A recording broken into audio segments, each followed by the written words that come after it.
when you get hired as a superintendent, you're really a guest in that community. So I was a superintendent in my last school district for 5 years. I was a guest there for 5 years. That school district was in place 100 years before I got there. Probably will be in place 100 years after I leave.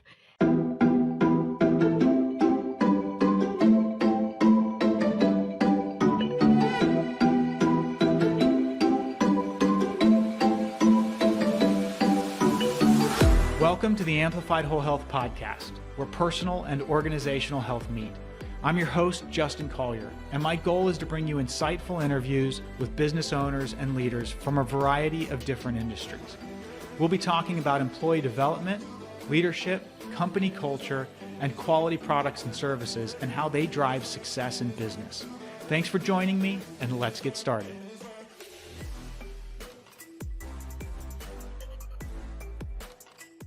Well, welcome everyone. I appreciate you taking the time to listen today. Don't forget to check out amplifiedwholehealth.com, as well as liking, subscribing, and all of that good stuff on Facebook and Instagram and so on. Today, I'm joined by Dr. Nichols, who is a former superintendent in Southern California. Is that right? Yes, that is. All right. And how long were you a superintendent? For 10 years. 10 years as a superintendent. Yes. But you don't just go to straight being a superintendent. So how'd you get started in education? No, you don't. I actually began as a teacher. I actually have a fairly unique journey to superintendency because I started my career as a kindergarten teacher. Really? And that's very unusual for someone who taught kindergarten to actually become a superintendent. Okay. And so, I taught for 8 years. And then I was a teacher on special assignment, became a principal of a K-6 school of 1,000 students, which is a very large K-6 school. Yeah. And then from there, went into the district office and really focused on curriculum instruction and was there for 6 or 7 years and then became a superintendent and superintendent for 10. Wow. So, And yeah. How did you know you wanted to be a superintendent? Like, did you always know, hey, I really want to get into this? I mean, you started off as a kindergarten teacher. So how'd you make that transition? No, I really didn't. I mean, I went into my career relatively later. I was 30 years old when I became a teacher because I had stayed home with my children for several years. And so when I became a teacher, I think I thought, well, someday I'd like to be a principal because I think that'd be kind of cool. Yeah. But then the longer I was in my career and the more I learned about what was possible in the educational system and where my interests lay, which is really in curriculum instruction. And when I went to the district office, I was so excited about that. And then I was watching the superintendency and working with superintendents and thought, wow, that would be a remarkable opportunity to really impact kids in a whole system, from a whole system level, that would be impossible to do within another position. So that's what I really got excited about. Wow. That's a heck of a story. Yeah. A lot of background. And did you find after you got into that role that you missed teaching, or did you ever go back and teach occasionally as a superintendent? No, I really didn't teach as a superintendent. However, I think my greatest thing was leaving the classroom. Leaving the classroom the first time was I went through like a grieving experience. Really? Because you miss those kids, the 30 kids that you're responsible for, you miss so much. And then at least I did. And then I went through a transition as a principal and saying, okay, well now all these kids are my kids. Yeah. All the 1,000 kids I'm responsible for are my kids. And then as a superintendent, all the 12,000 kids I'm responsible for are my kids. But really, when you leave the classroom, those 30 children that you have such an impact with and the families, there is a grieving process. Yeah, because you really get to know each of them more on a personal level. Yeah. So how big is a district generally? I mean, you said you had 12,000 students. How many employees would be part of that? About 1,500. So 1,500 employees. 1,500. I mean, that's the size of a pretty good organization, company. I mean, that's a big group of folks that you're responsible for. Yes, over $100 million budget. Wow. And approximately 1,500 employees. So yes, but you have a lot of good folks working with you. Yeah. But yeah, there's a tremendous responsibility. So how did you, I guess, maybe build a culture within your organization of an organization of that size? How did you build a positive culture where people were able to communicate effectively? And what was that? What did that look like for you? Well, for me, it was large. The last school district I was in was a large school district. It had 17 schools. And so what I found, just because it's larger, I was working more with the assistant soup, for example, of educational services, the directors, the assistant soup of personnel, the assistant soup of business services, and developed close relationships with them.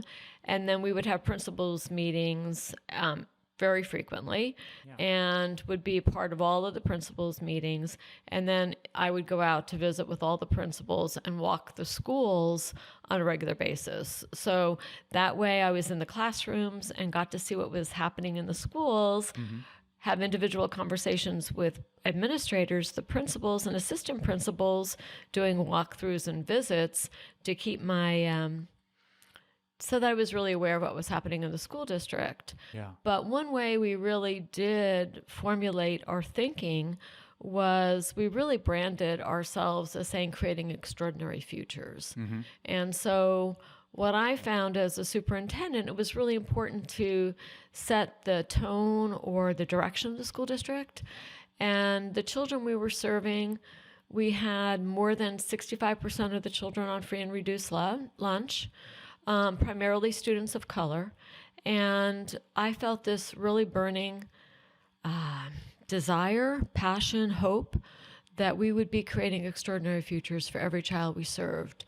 And that just because their parents may have not had means or educational levels, that was not going to be a ceiling for our kids that we served, that they had a possibility of having an extraordinary future, and we were responsible for creating those pathways for them and with them. Do you have a story of a student that might come to mind that went through that process, or that you knew kind of like grew up in your school district or whatever? Maybe they were, I don't know, in high school and you got to know them. Oh, we had a lot of kids who actually went through our schools and came back as teachers. Really? And stayed as teachers.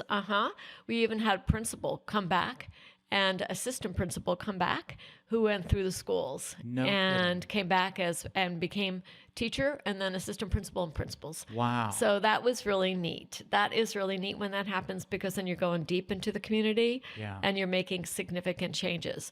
But however, I think what strikes me as a memory is taking a little girl once. I was a Rotarian, and taking a little girl once to Target. And every year we took some children, and she was 16 years old. And she told me she had never been to a store before to get new clothing. Yeah. And so we got her, she got a new outfit, she got new shoes and such. Sure. And her brother came with us. And her brother had graduated the previous year from one of our high schools. There was 3 comprehensive high schools.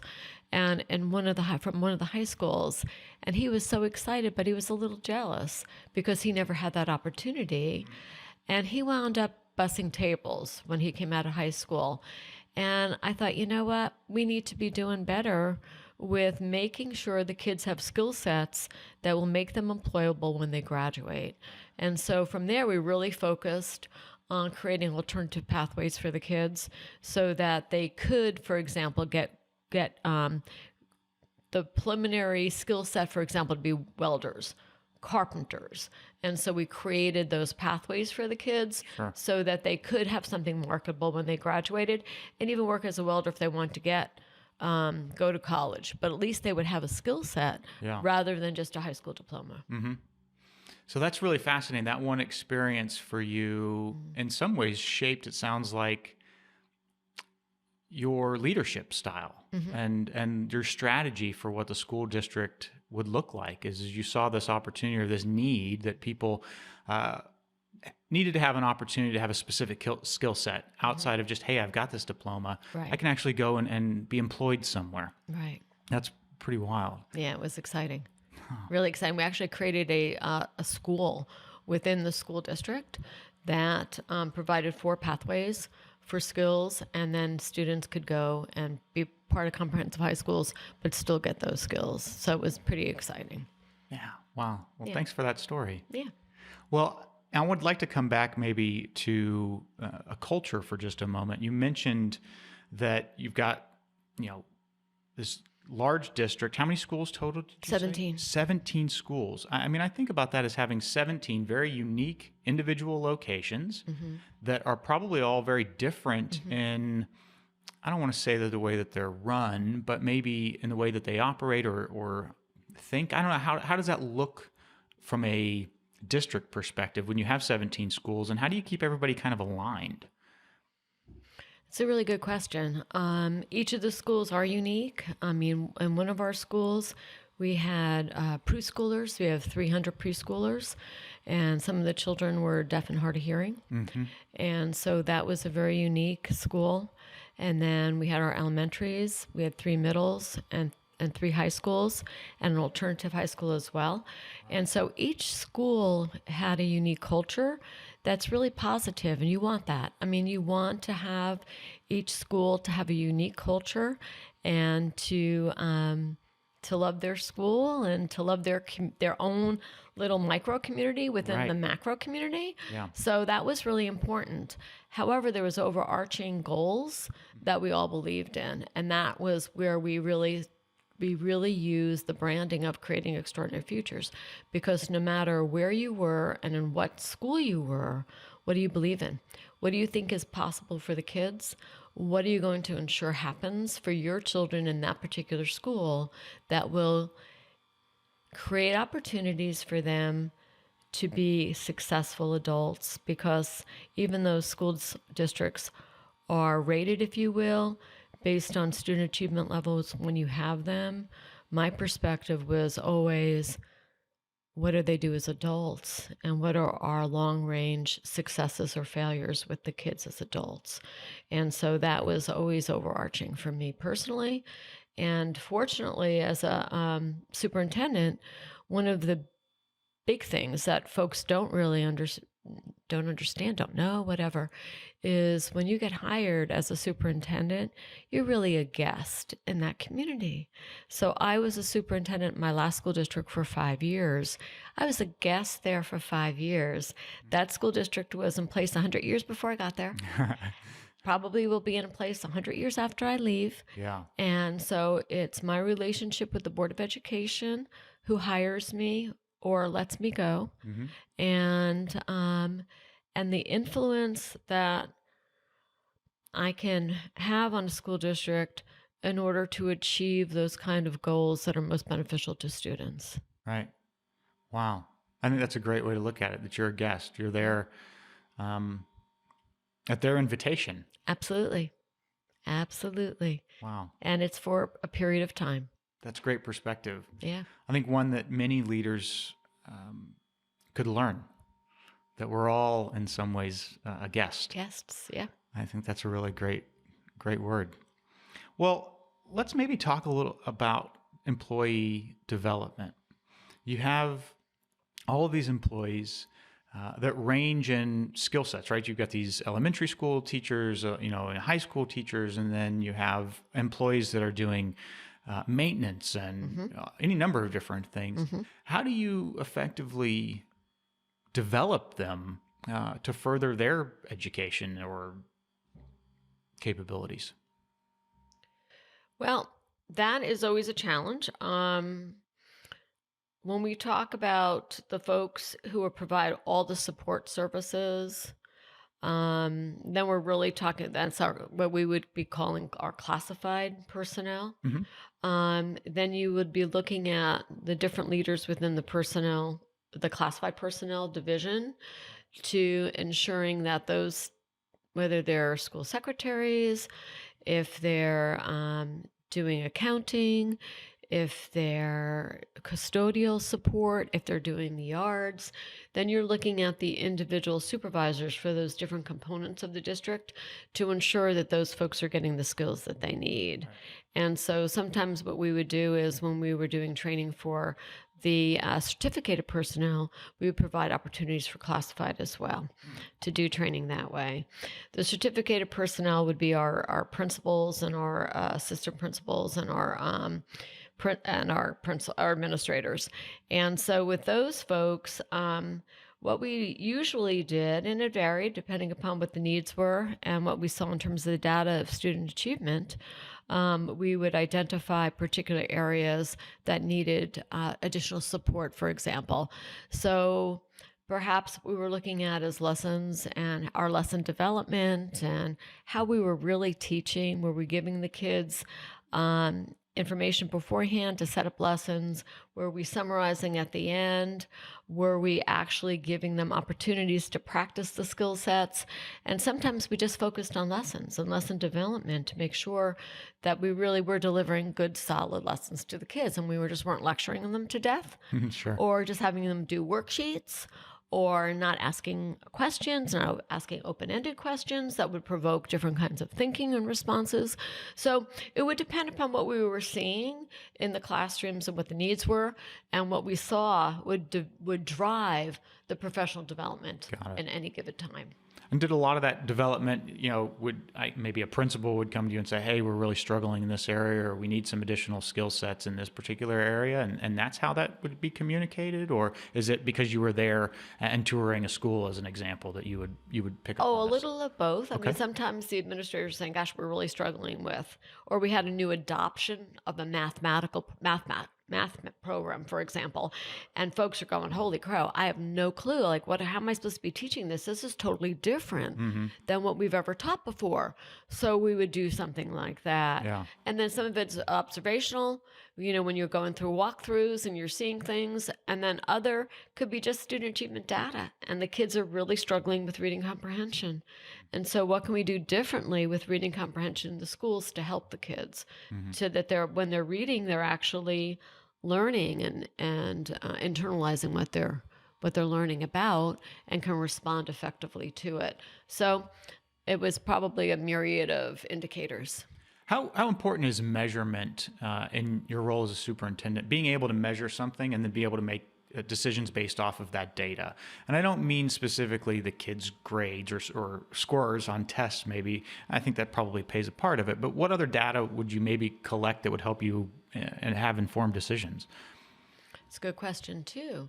Student achievement data was definitely a vehicle because, again, particularly in the state of California and in the nation, when I was a superintendent, was No Child Left Behind. And so you could actually go into program improvement depending upon your student achievement data. So that was absolutely an indicator and something we looked at. But then, for example,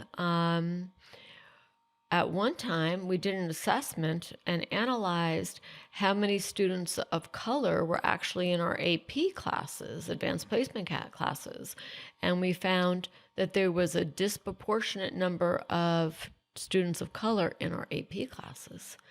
And that's not okay, because we had, probably 80%, 85% of our kids are students of color. Yeah. Our AP classes were not reflective of that.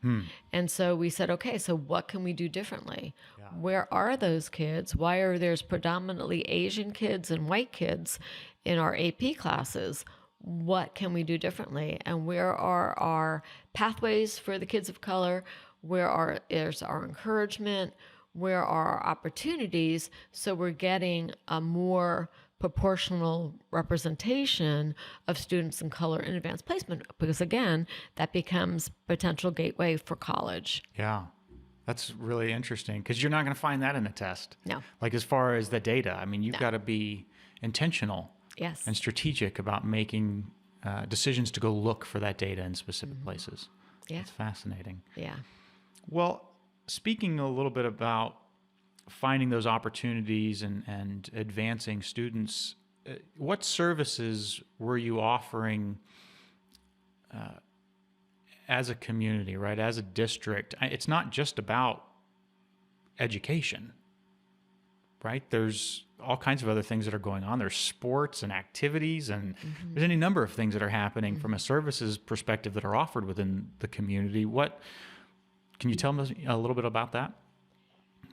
Well, we were a typical district in terms of what we provided for the students. They had all of the sports that you would want the kids to have for boys and for girls. So we had all the boys' sports that you would typically have, all the girls' sports you would have typically have. We provided music lessons to the students, particularly in middle school and high school. We had created a pathway for international baccalaureate pathway for the kids starting in middle school and high school in one of our tracks, and we were drilling down to the elementary so that they would have exposure to a different way of thinking, a different way of learning, but also a second language. So we were doing Mandarin. For example, we started doing Mandarin in one of our elementaries, one of our middles, and going into the high school on that track, which was pretty cool because typically we've offered the typical second languages, which would be Spanish, German, and some French.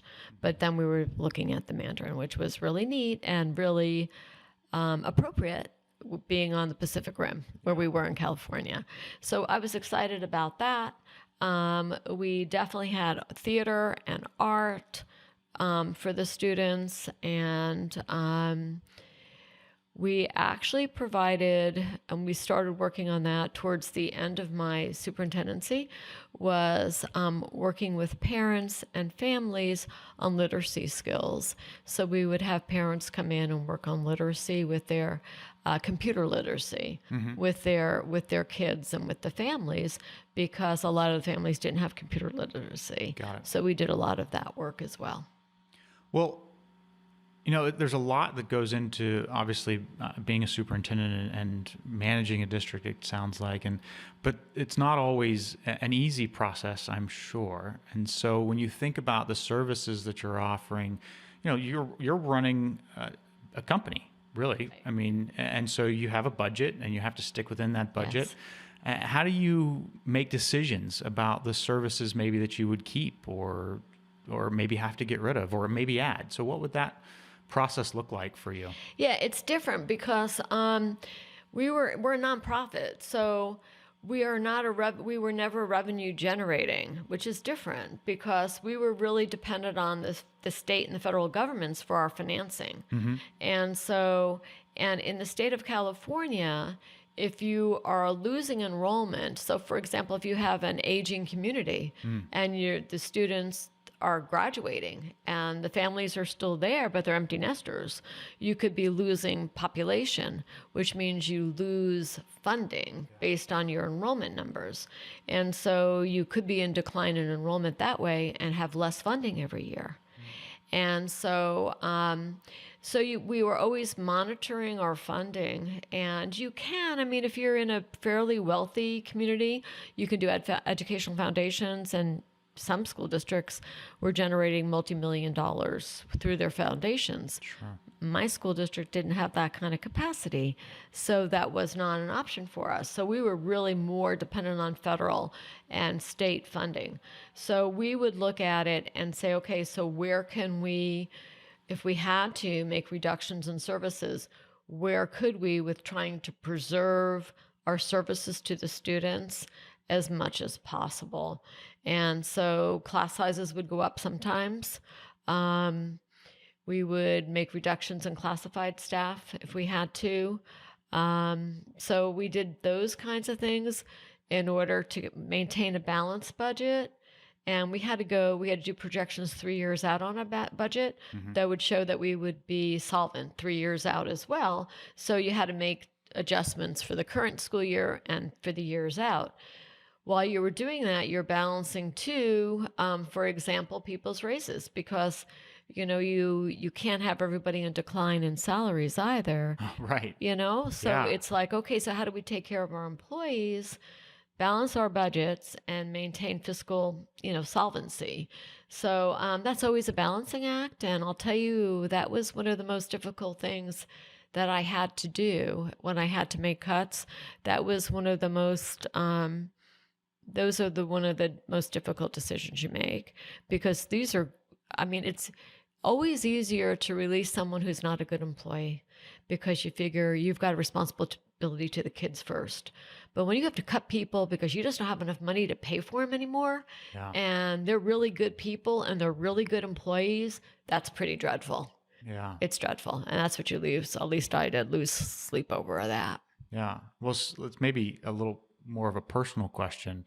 How did you manage the stress? I mean, you did this for 10 years. Yeah. Basically, you're the CEO Yes. for 10 years. For 10 years. And how do you manage that?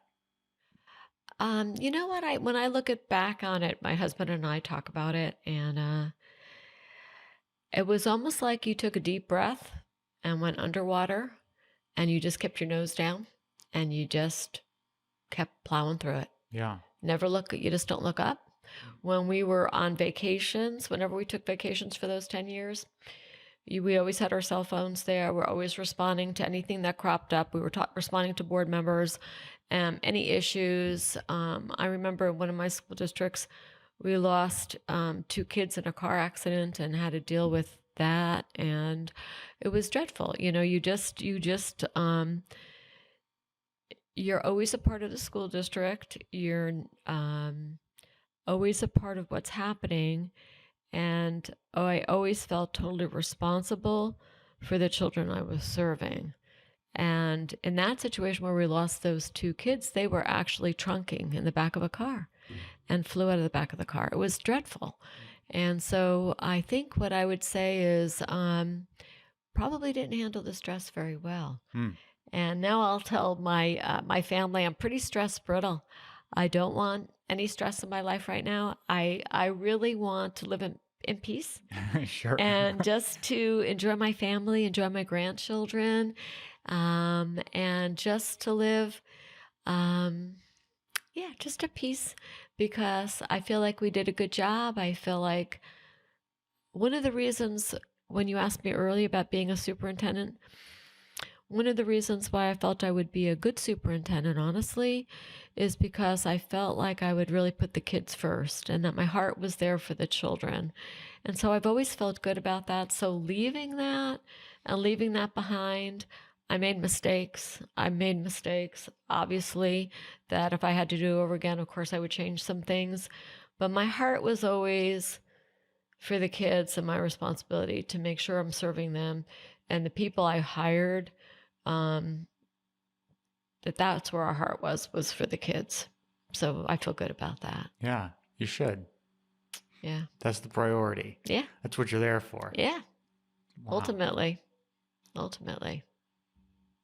Well, when you reflect back, you talked about some of the challenges, obviously trying to balance the budget and manage through that process. What's the biggest high that you can think of? What was your favorite part? I love the energy. I mean, what I loved when you're talking about the stress level, there was an amazing high of just being involved with every aspect of a school district, every day. And the hundreds of decisions that were made every single day was really exciting. I mean, really challenging, but super exciting. And when I look at it, I mean, if you look at a school district, you've got your personnel department, right? You've got your business department. So personnel, like 1,500 employees. Your business department, $100 million, over $100 million budget that you're responsible for. Educational services, which is actually the delivery of instruction to the kids, the extracurricular activities, counselors, how are we providing our counselors? Do we have enough ratios there? What's happening? What's happening with our graduation rates? What's happening with our facilities? In both school districts, we passed major bonds. One was over $100 million in major bonds for facilities. So then we were working on facilities and crafting what we were going to do at each of the 17 schools to make a difference, and how do you leverage dollars? I loved all of that. I loved it. If anything, I miss that. I miss that energy of making a difference and it was just neat. It was really neat. It's fascinating sitting here, being able to watch you and see you and your body language. And I notice two things. A, there's an excitement when you talk about that. Yeah. And then there's this heartfelt longing when you mention the children. Yeah. And so it's very interesting to sit here and to notice the difference in how you talk about the two things. There's this deep sense of personal responsibility when it comes to the children. And then there is this euphoria, maybe, of the excitement in being able to make a difference. And I think it's really fascinating to watch you. Oh, and interesting. To hear your voice as you talk about those two things. That's really interesting. Yeah, I wouldn't have known that. But that is the truth. That is the truth. And that's where I felt good about being a superintendent, because as I said, my heart was for the kids. And if anything, one thing that I think was more difficult for me was, well, first I broke the glass ceiling, if you will, in both school districts. So I was the first female superintendent in both the school districts I was superintendent in. So that was always a challenge for me. But I always felt like I was doing right for the kids, and sometimes at the detriment of being the political persona that more other superintendents did much more effectively than I did. And so that was probably an area of relative weakness for me, because I didn't have the political skill set that a lot of other successful superintendents had. And so, but that wasn't where my heart was, and that wasn't where my skills were. So Sure. You go with where your skills are, where your heart is. So, yeah. Well, let's maybe talk a little bit more about your employees. And you have, and I don't know anything about school districts, so that's really why I'm asking this question. But what's the advancement for teachers and staff? What does that really look like? It's if you're talking classified, which would be our support staff, they have tests that they take for different positions. Okay. So they actually test into different positions, and then they apply for them, and then they're given them or not, depending upon their skill sets and whether they've tested for them. So that's a more of a I hesitate to use the word lockstep, but at least it's more easily recognizable. Sounds very defined. Yeah, it is more defined. For certificated staff, not so. If you're a teacher, your pay is predicated on your teaching years of experience and your educational attainment levels. Okay. So that's where you don't become like a master teacher, or there's not a career path for teachers, which I think is fairly unfortunate, because we have excellent teachers. Right. And they voluntarily, many times, support other teachers and new teachers and really invest heavily in them, because they're just great people. But there's not necessarily a career pathway for them. We might be able to give them a stipend sometimes, additional, but never that would really be adequate for their time and their energy that they're giving to others. So if you really want to move up and you're in the certificated realm, then you would go into administration. So that would be your pathway. Got it. Yeah. Yeah, I hate to bring up COVID, but I'm going to, just because I think it provides perspective for parents now as to what it looks like to be a teacher. And as parents, we're dealing with, 1, 2, 3, 4, 5 children maybe. And as a teacher, you've got, in some cases, it sounds like, 30 kids that you're responsible for at any given time. And I know, just having conversations with teachers, that they're asking for supplies and if they can't get those supplies, then they're buying those supplies on their own. And I mean, it's like they're really putting in a lot of extra effort. Yes. Far beyond what I would say, in some ways, what people put in the corporate world. And I don't mean that in a bad way for folks in the corporate world, but we're not generally requested to buy our own pencils when we get to work. Right. And not that teachers are either, but if they don't have the right supplies, then a lot of times they'll go out of their way to make sure that they do. Yes. I think that's really interesting. That's because they love the kids. Yeah. And because it's a service, it really is a service industry. I mean, if you're a good teacher, if you're a good administrator, if you're a good educator, it's really almost like you're on a mission field. You're on a mission for those kids that you're serving. Is it right that the teachers feel like they need to go out and do that? No. I mean, that's ridiculous in a wealthy country like the United States for them to feel like they have to do that. That's one thing I really tried to work hard on so that we could alleviate that pressure for teachers. Sure. But some teachers will do it no matter what because they want their kids to have the Cadillacs, you Yeah. know, and maybe we can only afford Fords. Yeah. But they were determined that their kids in their classroom was going to have Cadillacs. Yeah. So, you know, and that was marvelous and marvelous for the children.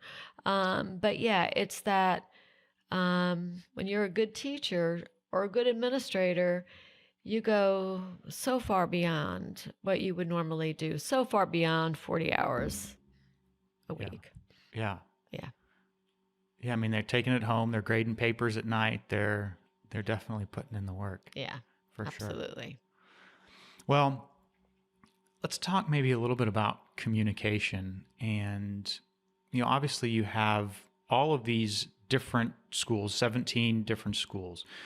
That is 17 different campuses. Mm-hmm. You have to disseminate information out to these campuses. And obviously each one has a principal, and I don't know the hierarchy of school districts, so I don't want to, I want to be careful about how I say it, but how do you take that information from yourself as a superintendent? It sounds like there's also an assistant superintendent. Then how does that filter down? And how do you ensure that that filters down effectively and clearly? Yeah. Well, in terms of communication, there's a concept of what's loosely held and what's tightly held Okay. in leadership. And so that's where you want to make sure that if you're having priorities within a school district, at least I did, you want to have a very few numbers of priorities, okay? And so when you're talking to folks, you're going to say, oh, you know what? Our focus is, for example, increasing student achievement, ensuring more kids of color get into advanced placement classes, and maybe that'd just be those two. Sure. Okay. And so then when you're talking to your principals, that's what you're talking about. So how are you doing it? What are you doing in your school? How is it looking in your school? What kind of different support do you need? What do your teachers need? And so you're having those conversations with your principals. From my level as a superintendent, I wouldn't do that with the staffs at those individual schools, Sure. because then you're actually could be usurping the authority and the leadership of the site leader, right? Yeah. So I'm more behind the scenes, and really, I might even be so far behind the scenes that I'm working with the assistant sup of educational services and the directors. And typically, we would have a director of elementary, a director of secondary, and the assistant sup. So they are actually even closer to the individual schools than I am for those kinds of things. So I set the course. We set the course. We set the direction. The principals are involved with that too. We all move together, and then the messaging, hopefully, is very, very specific, and everybody gets it because everybody's messaging the same way. Yeah. But it's very small messages. Yes. Like there's not a lot of priorities. There aren't a lot of initiatives. There aren't a lot of goals that get communicated down. It's very, very simple. These are the handful, Yeah, you know. these are handful. You don't go more than 5. Yeah. If you can't count on the first 5 fingers, you're kind of dead. Yeah. You're dead. So 'Cause then nobody knows what to do. nobody knows what they're doing. Yeah. Yeah, and they forget. So, you know, if you're saying this is what we're about. So So how did you take that message then? Did you, plaster it on the walls at the school? Did you hang up, signs in the hallways? Well, it would depend. Like, we wanted to create a college-going culture. And so that was very specific. It was creating a college-going culture until actually I saw that young man and he was bussing tables. And I said, we've got to expand this vision. We've got to do something different. Sure. So, but we never let go of creating college-going cultures, only because we didn't want to create ceilings for kids either. So it was that tension between not wanting to create ceilings. So anyway, going back. So we would say, yeah, we have college-going cultures. What are we doing in our schools?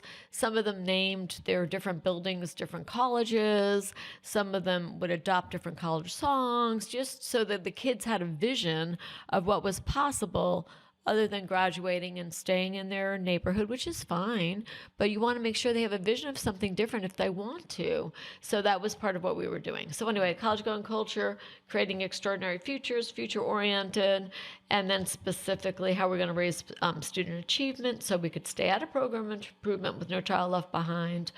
And, how are we going to keep all of the extracurriculars in place because we value that as well. But that wasn't really part of our messaging. That was just part of what we did. Yeah. So, yeah. Yeah. How important is it to message and communicate to the students and the parents?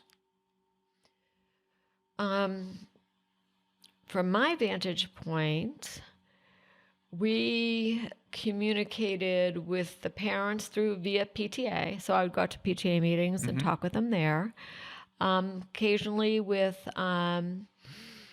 like newsletters. In one of the school districts I was superintendent in, we probably did 4 or 5 newsletters a year, and it went out to every single parent and community member. What was up in our school district? What were we doing? And that was pretty effective. You want your parents to feel like they're part of the team because they are. This is their most precious being that you're taking care of. So you want your parents to be a part of it. Again, a lot of that came from individual schools. Yeah. Some of it from the district level, but a lot of it came from individual schools.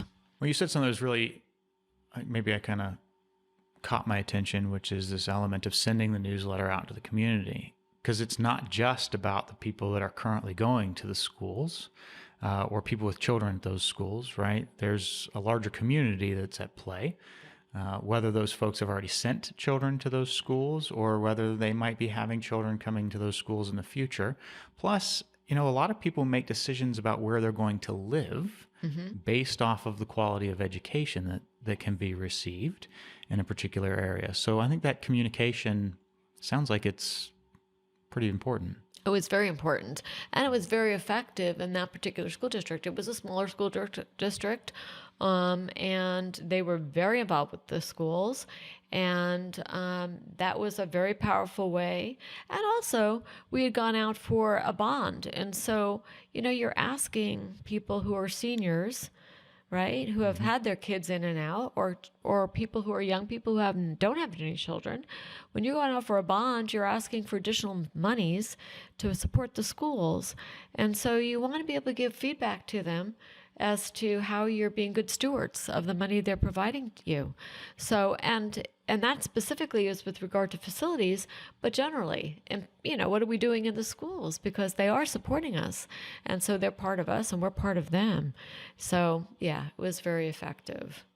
Well, as we get ready to wrap up, I may be curious, what would you tell someone who is, maybe just thinking about getting into teaching or into a school district, right? So serving students.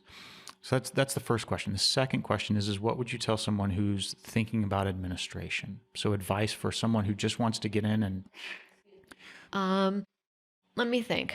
If you were talking about wanting to become a teacher, and one of our sons has just become a teacher, and daughter-in-law just became one. We have another daughter-in-law who is a teacher. My advice is, if you want to become a teacher, do it because you love the kids and you love teaching. If you don't love kids and you don't love teaching, don't become a teacher, because you won't excite the kids. You won't excite the kids, nor will you be excited. You won't give them passion or transfer passion to the kids because you won't be passionate. And I think the kids deserve the best. And so if you want to be a teacher, do it because you love it and you love the kids. Administration, do it because you think you can make a difference. That the work you do in this classroom, you want to do at a different level to most impact a system, a systemically, like looking at it from a systemic perspective, you want to impact it for the betterment of the kids you serve. And that has to be where your heart is. And you have to know what you believe in, because when you're administrator or if you're in superintendency, particularly superintendency, you're a lightning rod. And you'll get the good stuff and you'll get the worst stuff. And you have to know what you believe in, and you have to know what you're standing on and why. And as you move through the system, it becomes more magnified in terms of who you're about and what you're about. And so if you can believe that you can make that greatest difference on behalf of the kids, and you want to use your skill and your time and your life that way, it's really your life. 28 years of my life I dedicated to kids and other people's children. If you want to do that, you feel like it's worthy, go for it, because there's nothing more worthy than that. Wow, that's great. Thank you. Thank you for sharing that, and thank you for coming on the show. I really enjoyed having the opportunity to talk to you just about your experience and being responsible for a school district and all of these students and staff. So thank you for your time. I really enjoyed it. Thank you. I appreciated it, and I appreciated you taking the time to listen, because it's a story and it's a lifetime. So thank you. Appreciate it. I'm grateful you chose to listen. Please help us out by following, liking, or subscribing to our content at Facebook, Instagram, YouTube, LinkedIn, Spotify, Apple Podcasts, and Google Podcasts. Take care and have a blessed day.